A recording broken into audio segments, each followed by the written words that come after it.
محمد صلی اللہ علیہ وسلم کی معراج جسمانی سن 12 میں 27 رجب سن 12 کی رات کو خداوند عالم نے جبرائیل کو بھیج کر براق کے ذریعے آنے حضرت صلی اللہ علیہ وسلم کو قاب قوسین کی منزل پر بلایا اور وہاں علی ابن ابی طالب کی خلافت و امامت کے متعلق ہدایت دی۔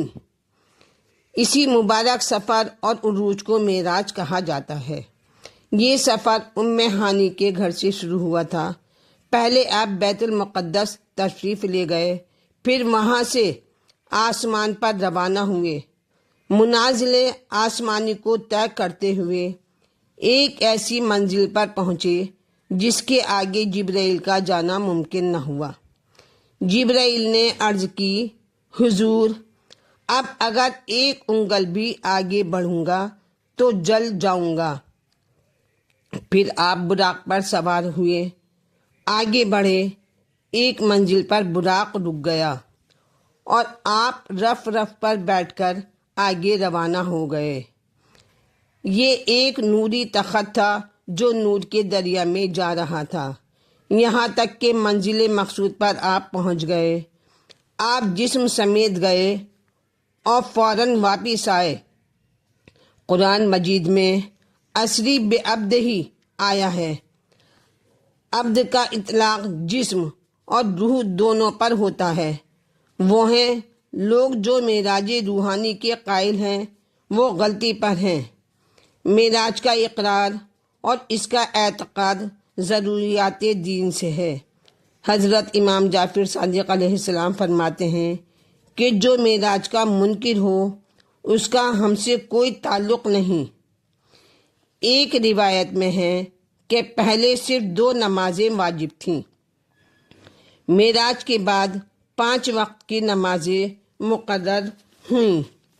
جناب رسول خدا صلی اللہ علیہ وسلم معراج پر تشریف لے گئے، واپس ہوئے تو حضرت آدم سے ملاقات ہوئی۔ پوچھا، اے میرے فرزند، اللہ نے تیری امت پر کیا واجب کیا ہے؟ جواب دیا، 100 رکعت نماز اور 6 ماہ کے روزے۔ کہا، بیٹا، بارگاہ الہی میں عرض کرو کہ کچھ تخفیف کریں، کچھ کمی کریں، لیکن تیری امت اتنی عبادت نہیں کر سکے گی۔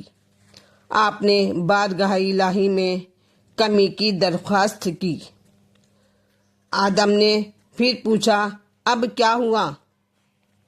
فرمایا، 50 رکعت نماز اور 3 ماہ کے روزے۔ کہا، رسول اللہ نے کہا، یہ بھی تیری امت سے ممکن نہیں۔ آپ نے پھر کمی کی درخواست کی۔ حضرت آدم نے پوچھا، اب کیا ہوا؟ جواب دیا، 17 رکعت نماز واجب اور 1 ماہ کے روزے۔ کہا، مجھے تو یہ بھی مشکل نظر آتا ہے۔ حضور نے فرمایا، اب مجھے شرم آتی ہے کہ بار بار کمی کی درخواست کروں۔ دعا کرتا ہوں کہ اللہ میری امت کو اس عبادت کے بجا لانے کی توفیق عطا فرمائے۔ رسول کی دعا ہے کہ امت رسول اس نماز کو ادا کرتی رہے اور روزوں کو بجا لاتی رہے۔ وہ بدبخت ہیں جو اللہ اور رسول کے حکم کی پرواہ نہیں کرتے، مگر جو دل سے اللہ اور اس کے رسول کی پیروی کرتے ہیں۔ ان کی نمازیں اللہ اللہ کتنی عظیم ہیں۔ جو نمازیں خوشنودیے رب العزت کے لیے ادا کی جائیں، جن میں تصنع نہ ہو، جن میں ریاکاری نہ ہو۔ اللہ کے مخلص بندے کبھی رکوع میں ہیں، کبھی سجود میں ہیں، اپنے آپ سے بے خبر ہیں۔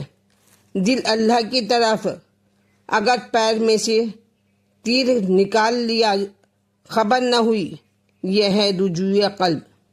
مگر اللہ کے لیے ایک نماز پڑھنے والا مسجد نبوی میں محو عبادت ہے۔ ساحل نے سوال کیا، کسی نے کچھ نہ دیا